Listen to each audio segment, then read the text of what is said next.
The year is 1129. Picture this for a moment. You're kneeling on cold stone. The chapter house is silent except for the sound of your own breath and the faint guttering of tallow candles that smell of animal fat and something older. Something solemn. Around you stand men in white mantles with red crosses stitched over their hearts. They are not looking at you with warmth.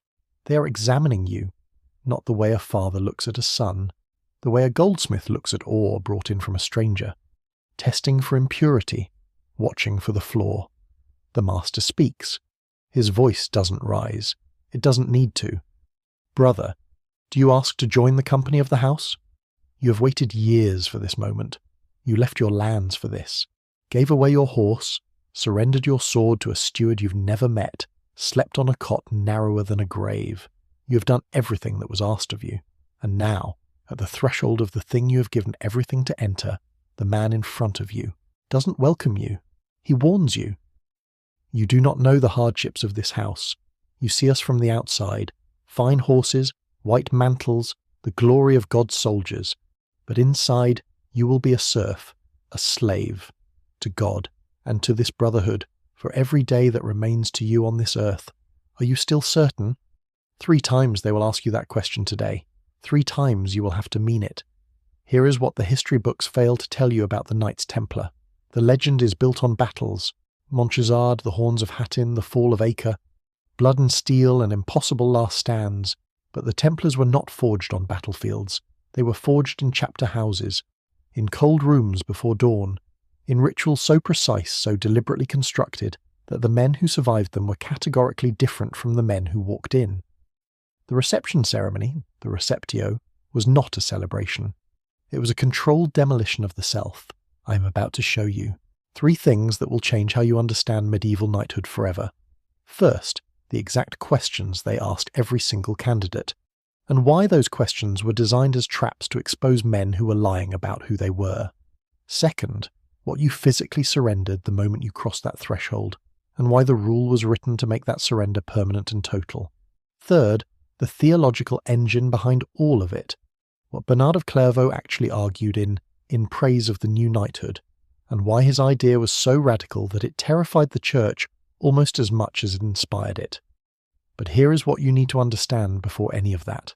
By the time the Council of Troyes gave the Templars their official rule on the 13th of January 1129, the order had already existed for a decade. 10 years of improvised vows, informal customs, and 9 men holding the roads to Jerusalem with nothing but prayer and sharp iron. For 10 years there was no written law governing who these men were or what they had become. The rule didn't create the Templars. The Templars already existed. What the rule created was a machine for making more of them, reliably, permanently, and without error. In approximately 40 minutes, you will understand exactly how that machine worked. You will walk through the door of the chapter house, answer every question they put to you, strip off every possession you thought you owned, kneel in front of men who expect you to mean every word, and by the end you will understand why historians still argue about whether what happened inside those walls was the most brilliant piece of institutional engineering in medieval history, or the seed of the Order's eventual destruction. Let us begin. The year is 1129, and you're not yet a Templar. You're standing in a field somewhere in Champagne, or Burgundy, or the flat wheat country of Castile, and you're wearing armour that belongs to you, riding a horse that belongs to you, carrying a sword with your family's mark on the pommel. You're a knight. In the language of the church that baptized you and will bury you, you are a bellator, one of the men whose purpose is violence. God made 3 kinds of people, the theologian said: those who pray, those who work, and those who fight. You were born into the 3rd category, and for most of your life you have never questioned what that meant.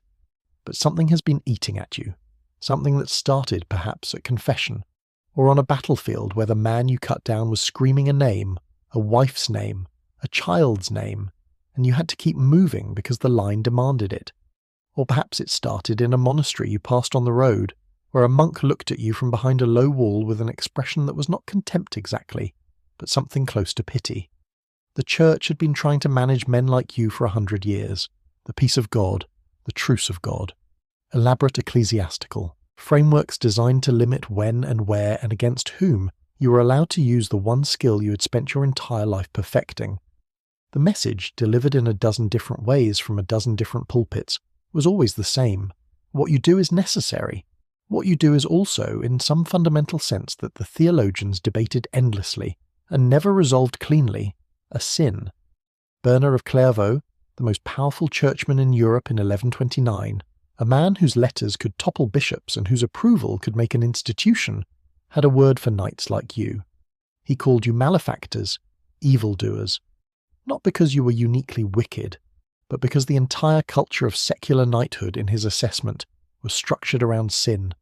You fought for land, for glory, for the approval of lords who were themselves fighting for land and glory. You killed men who had done nothing to you personally, because someone above you in a chain of obligation had decided those men needed killing, and then you went to confession, received your penance, and started the cycle again. Bernard did not think you were a lost cause. He thought you were a misdirected one, a weapon pointed in the wrong direction. The Templars offered to point you somewhere else. By 1129, the Order of the Poor Knights of Christ and of the Temple of Solomon had existed for roughly a decade, founded according to the accepted account around 1119, when Hugues de Payens and 8 companions presented themselves to King Baldwin II of Jerusalem and asked permission to take up residence on the Temple Mount. Their stated purpose was to protect Christian pilgrims on the roads between the coast and the Holy City, roads that remained genuinely lethal long after the First Crusade had delivered Jerusalem into Christian hands. For those first 10 years the order had no formal rule, no papal recognition, and according to William of Tyre writing a generation later, no more than 9 members. They were improvising, living on donations, sleeping in quarters above a mosque that tradition associated with Solomon's stables, making their vows to the Patriarch of Jerusalem in arrangements that had no legal standing in canon law. What the Council of Troy changed in January of that year was not the order's existence, it was the order's reproducibility. The Latin Rule, 72 articles drafted under Bernard's heavy influence, read aloud to a council of archbishops and abbots and the papal legate, was a machine for manufacturing Templars, reliably, repeatedly, without error. And the first question the machine had to answer was, who comes in? 3 kinds of men knocked on the Templar door, and the order needed to accept one kind and reject the other 2. The first kind was the genuine article, the knight for whom Bernard's argument had landed with the force of revelation. Men who had been wrestling with the contradiction between their vocation and their faith, who heard, in the Templar proposition, something that resolved that contradiction completely. You can be a monk and a warrior simultaneously. Your violence, properly directed, is not sin. It is prayer made physical. These men the order wanted. These men it was built for. The second kind was the desperate man, the younger son with no inheritance, the knight whose lord had died without heirs, the man who had accumulated debts that his lands could no longer service. For these men, the Templars offered something more immediate than spiritual resolution. They offered food, shelter, horses, a brotherhood, and a clear purpose. The order was not naive about this. The rule acknowledged it implicitly by building a reception ceremony that did not ask why you wanted to join, but whether you were free to do so. Debt was not disqualifying in itself. A man who could not pay his debts was a man whose debts travelled with him, and a man whose debts travelled with him was a man who could drag the preceptory's finances into the jurisdiction of his creditors. The question was not your poverty. The question was whether you were honest about it.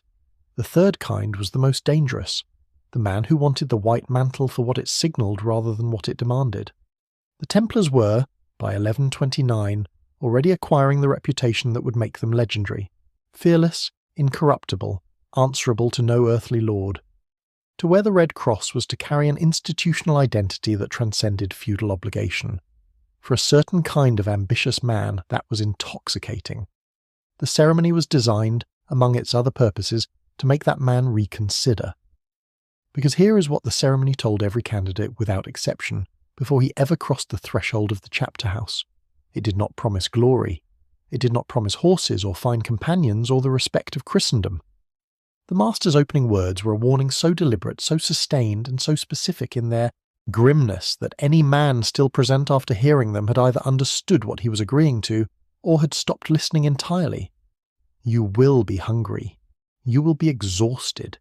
You will go where you are told. when you are told, without appeal and without explanation. You will own nothing, not the sandals on your feet, not the psalter in your hands. You will be a serf of this house every day that God leaves you breathing. The word they used was not servant, it was not soldier, it was slave, chosen slavery, voluntary and permanent, in the service of Christ and the Brotherhood. The night before his reception, the candidate did not sleep among the brothers. He slept in an anteroom or in the guest quarters, separated from the chapter house by a door that was for now still closed to him. He was still of the world. Everything he had ever owned was still his. Every obligation he had ever carried was still attached to him, invisible and heavy as chainmail in August. In the morning, if he was still there, they would begin to take it all apart.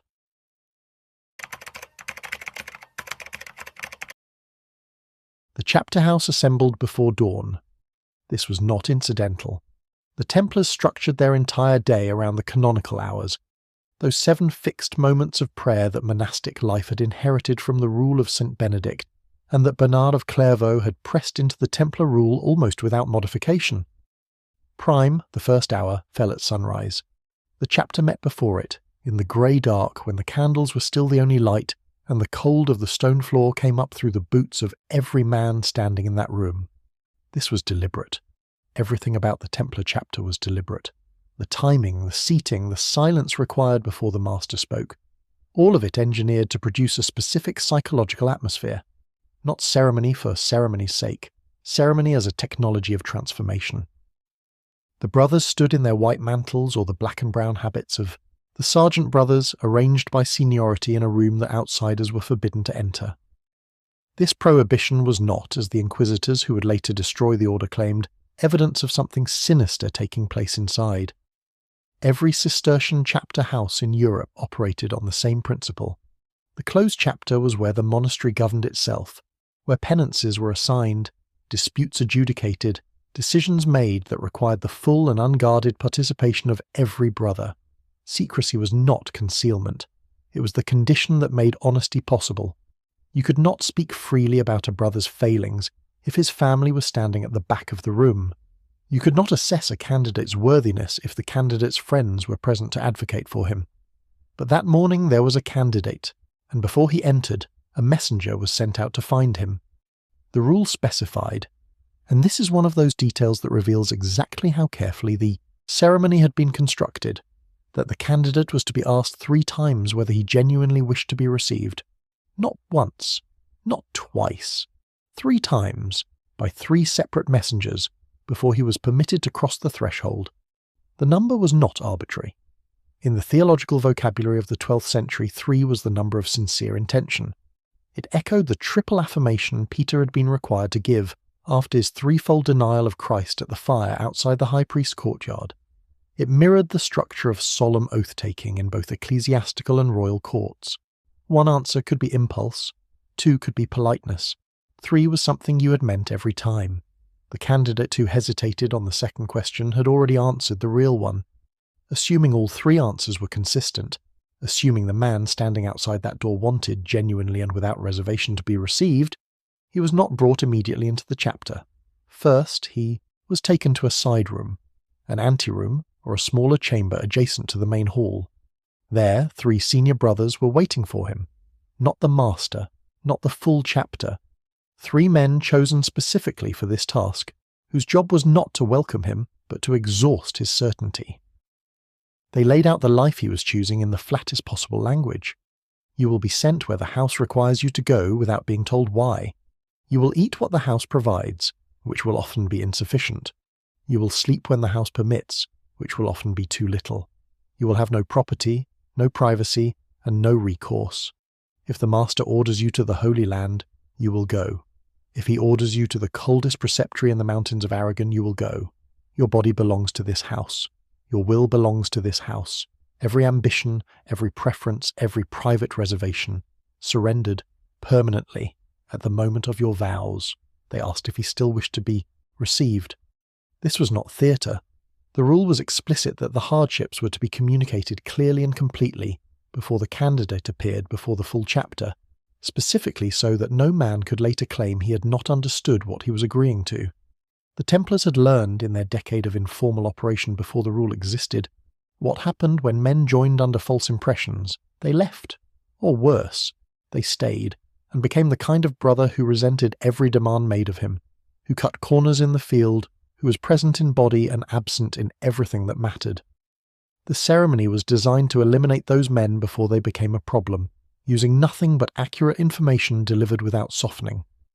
If the candidate was still present after all of that, if he had heard the life described in its full austerity and had not found a reason to excuse himself, he was led into the chapter.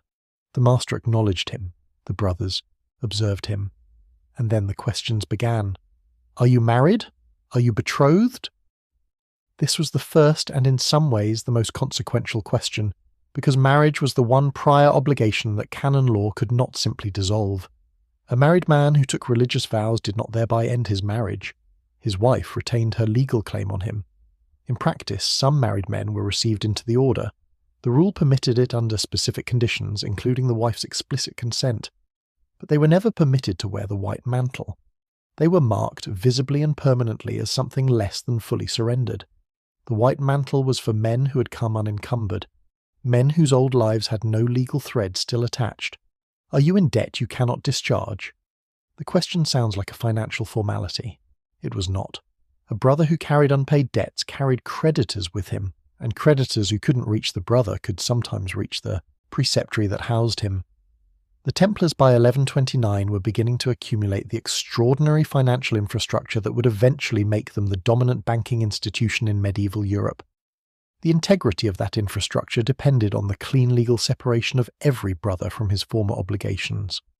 One dishonest answer to this question, multiplied across hundreds of receptions in dozens of preceptories over decades, was the kind of thing that collapsed institutions.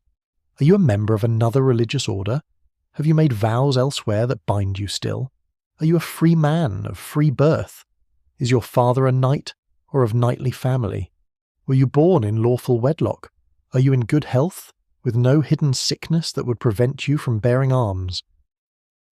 Each question was a specific scar left by a specific failure. The order had received men who were secretly still monks, who had fled their monasteries seeking a more martial life and concealed their prior profession. It had received men who claimed knightly birth and were later discovered to be of common blood, a problem not of snobbery, but of legal standing, since a commoner who falsely claimed knight status had committed a form of fraud that could void his vows entirely. It had received men whose undisclosed illnesses had made them liabilities in the field within months of their reception. Every question in the list was an answer to a mistake. The candidate answered. Each time he spoke, the brothers listened not just to the words, but to the manner of them. Hesitation was data. A man who answered the debt question too quickly, or the marriage question with unusual precision, or who stumbled on the question about prior vows. These were men whose answers warranted a second inquiry, a discreet investigation before the ceremony proceeded. Then came the moment that most historical accounts treat as a footnote, but which was in fact the ceremony's most psychologically sophisticated inversion. The master turned the obligation around, having asked the candidate to confirm everything he was not married, not indebted, not encumbered, not sick. The master now told him what he would receive in exchange for everything he was about to surrender, and what he promised was not glory.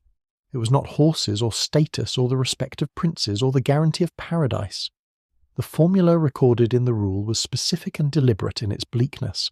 The house would give him bread and water, poor clothing, and much pain and suffering. That was the offer. Everything you own, in exchange for subsistence and hardship. The men who accepted that offer, who heard it laid out in those exact terms and knelt anyway, were the men the order had been designed to find. Not the ambitious, not the desperate, not the men who wanted the white mantle for what it looked like from the outside. The men who accepted bread and water and much pain and suffering in exchange, for the erasure of everything they had previously been. Those men the order could use. Those men, once made, were very nearly impossible to unmake. The questions were finished. The answers had been given and heard. The candidate was led back to the threshold of the full chapter, and the brothers turned to face him, and the master folded his hands, and the ceremony moved into its second and far more irreversible phase. The talking was over. Now came the stripping. He was standing in front of the full chapter now, and the room was absolutely silent. Not the silence of emptiness, the silence of attention. 30 or 40 men in white and black habits, watching a single person with the focused, impersonal patience of men who had all been through this themselves and remembered exactly what it felt like to stand where he was standing. The candles had burned lower. The cold had not changed. The master sat at the front of the room, and when he spoke his voice carried without effort, because every other sound in that chapter house had been deliberately removed. The vows came first. 3 of them inherited almost without alteration from the rule of St. Benedict, the same rule that had governed Cistercian monks for generations, the same rule that Bernard of Clairvaux had grown up inside before he became the most powerful churchman in Europe. Poverty, chastity, obedience. And then a 4th, the one that made the Templars unlike any monastic institution that had existed before them, the defence of the Holy Land, the active prosecution of violence in the name of Christ, sworn as solemnly and permanently as the vows that preceded it. Poverty meant something specific and total. It did not mean living modestly. It did not mean spending carefully. It meant that from the moment those words left his mouth, the new brother owned nothing. Not the horse he had ridden to the preceptory, not the sword with his family's mark on the pommel, not the coins sewn into the lining of his cloak. Not the cloak. The rule was explicit to the point of obsession on this.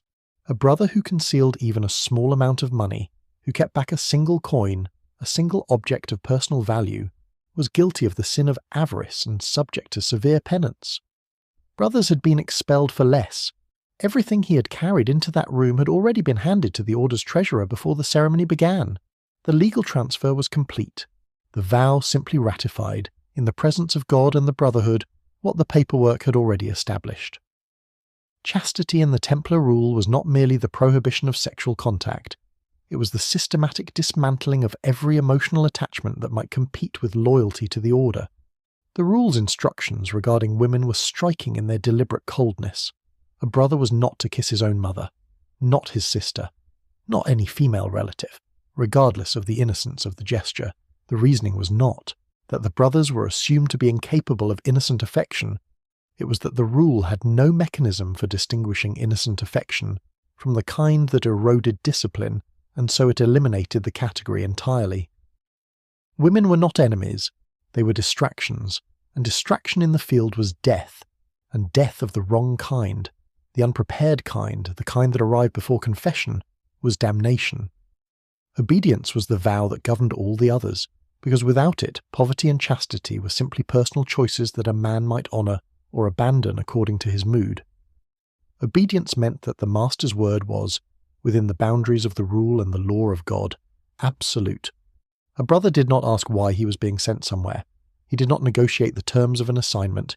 He did not appeal a decision to a higher authority unless that decision violated the rule itself, and even then the mechanism for appeal was tightly controlled, formal, and deliberately difficult to invoke.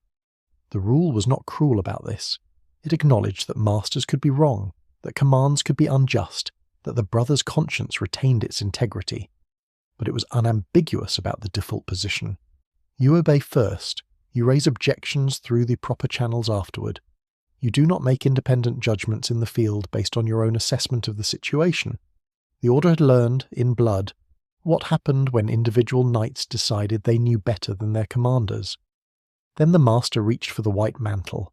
This moment deserves to be held for a second, because the white mantle was not simply a uniform. The Council of Troyes had formally assigned it to the Knight brothers in 1129 specifically at Bernard of Clairvaux' insistence, and the symbolism Bernard intended was precise and deliberate.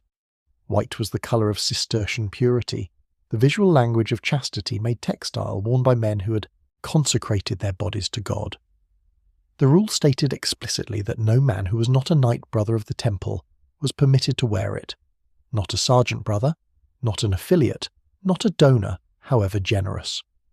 The white mantle was a theological argument made visible, a claim about what kind of person was wearing it, and what that person had surrendered in order to become that kind of person. When the master placed it on the new brother's shoulders, he was not dressing him. He was completing a transaction that had begun with the first question asked outside the chapter house door, and would end only at death. Bernard's argument in praise of the new knighthood, written a few years after the Council of Troyes and clearly shaped by the institution the council had formalised, was the theological engine running beneath all of it. His central claim was radical enough that it had made the Church uncomfortable, even as it endorsed the order that embodied it. Secular knights who, killed in battle, Bernard wrote, killed for glory, for land, for the approval of lords who were themselves in sin. Their violence was murder dressed in feudal obligation, but the Templar who killed in the service of Christ was not committing murder. He was committing malicide, the killing of evil itself. The enemy was not a man to be mourned. He was an obstacle to the will of God to be removed, and the Templar who died in that removal did not die in sin. He died in a state of active worship, his death itself the highest possible form of prayer. This argument did not merely justify Templar violence, it sanctified it, and in doing so it created a brotherhood that believed, with complete theological backing in writing endorsed by the Church, that what they did with their swords was not despite their vows but because of them. The warrior and the monk were not in tension.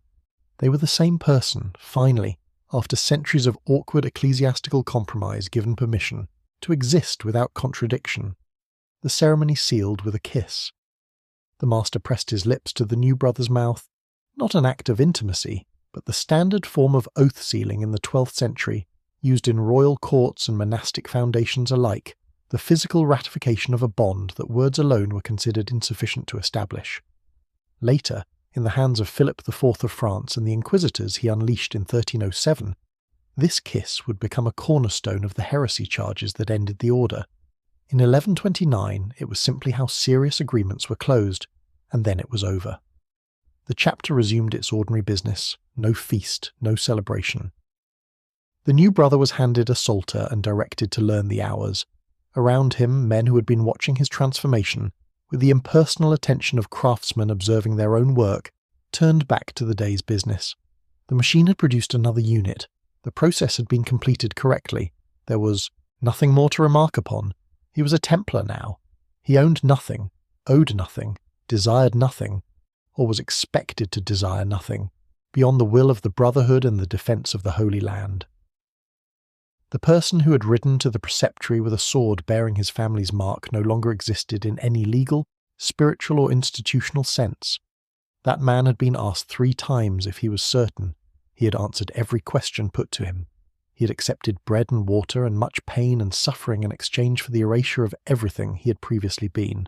He had meant it, and the rule had been designed, with considerable ingenuity, to make sure he could never entirely take it back. By the middle of the 12th century, the reception ceremony was happening everywhere at once, not in one chapter house, in one city, on one cold morning before prime, in preceptories across France and England and Aragon and Portugal and the Crusader states of the Levant. Men were kneeling on stone floors and answering the same questions in the same sequence, and receiving the same white mantle from masters they had never met before, and would likely never meet again.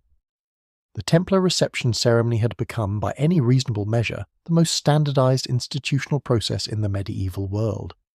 A knight received in London and a knight received in Acre had undergone an experience so structurally identical that they could recognize each other not merely by the cross on their mantles, but by the specific shape of the erasure they had both survived. The rule had done what Bernard and Hugues de Payens had designed it to do. It had created a machine for producing a new kind of human being, and the machine was running. What that machine produced at its best was extraordinary. The Templars who emerged from the reception ceremony were men who had been stripped of the psychological furniture that made most soldiers unreliable: personal ambition, attachment to property, fear of death framed as loss rather than as transition. A brother who owned nothing had nothing to protect. A brother who had surrendered his will had no private calculation to run in the middle of a charge. This was not a side effect of the ceremony, it was the point of it.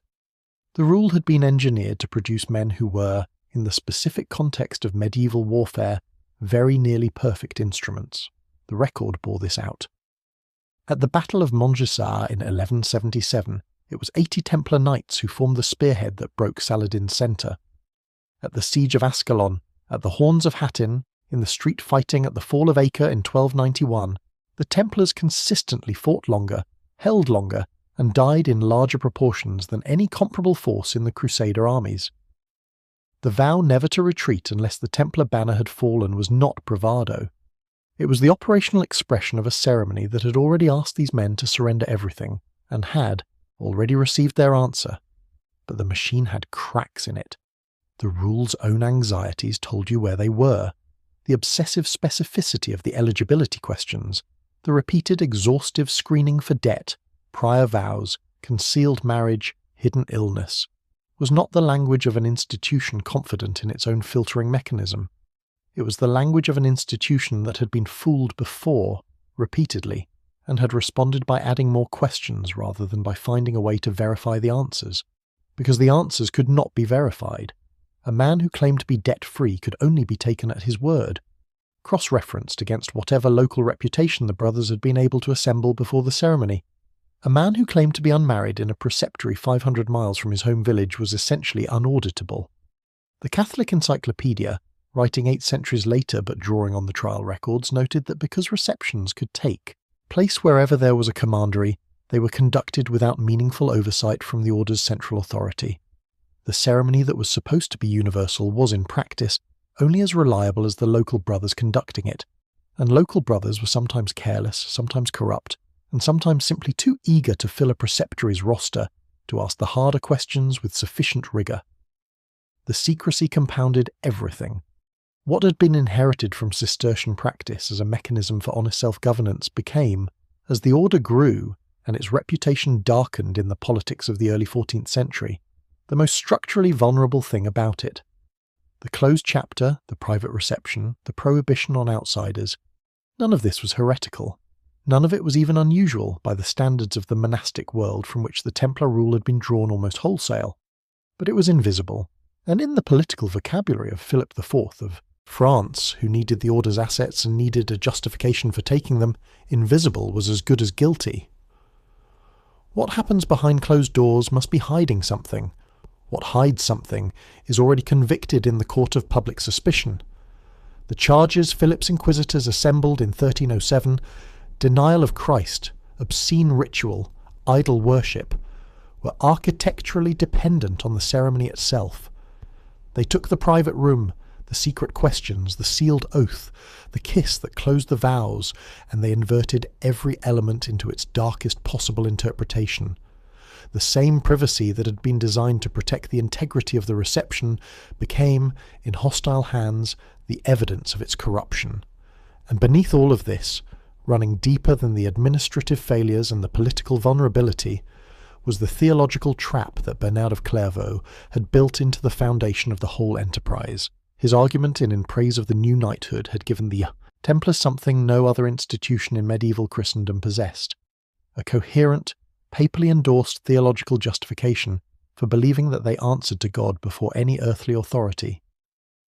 For 150 years, that belief was an asset of incalculable value. It was what made the Templar vow credible, what gave the white mantle its weight, what produced men willing to hold a gated acre against impossible odds with no strategic reason to do so beyond the fact that their rule said, "Hold." But by 1300, surrounded by kings who were consolidating national power at the expense of every transnational institution, and a papacy that was itself in political crisis, the order's theological self-sufficiency was no longer a strength. It was a provocation. An institution that believed it answered to God alone was an institution that could not be negotiated with, absorbed, or redirected. It could only be destroyed. Jacques de Molay underwent the reception ceremony sometime in the 1260s in a chapter house that history has not recorded in front of brothers whose names are lost. He answered the questions. He accepted the offer of bread and water and much pain and suffering. He received the white mantle and the kiss that sealed the vow and the psalter that mapped the hours of his new life. He knelt, and he meant it, and the machine completed its work on him and moved on to the next man.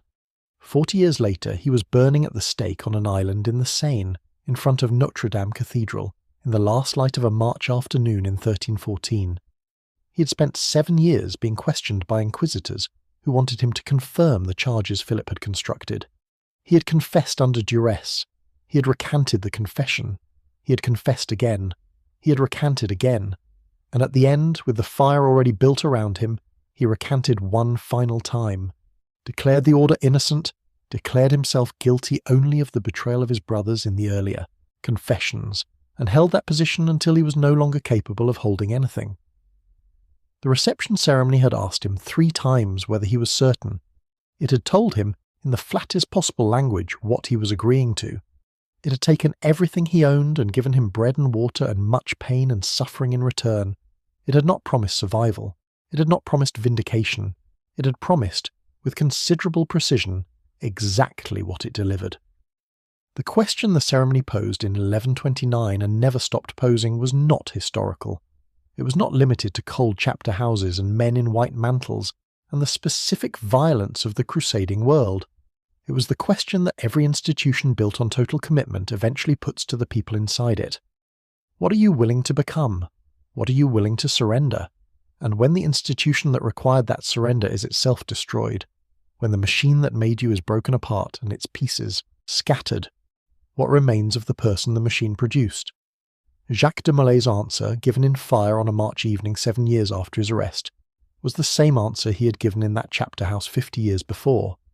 Everything the ceremony had made him, he still was. The rule had designed him to be impossible to unmake. It had succeeded.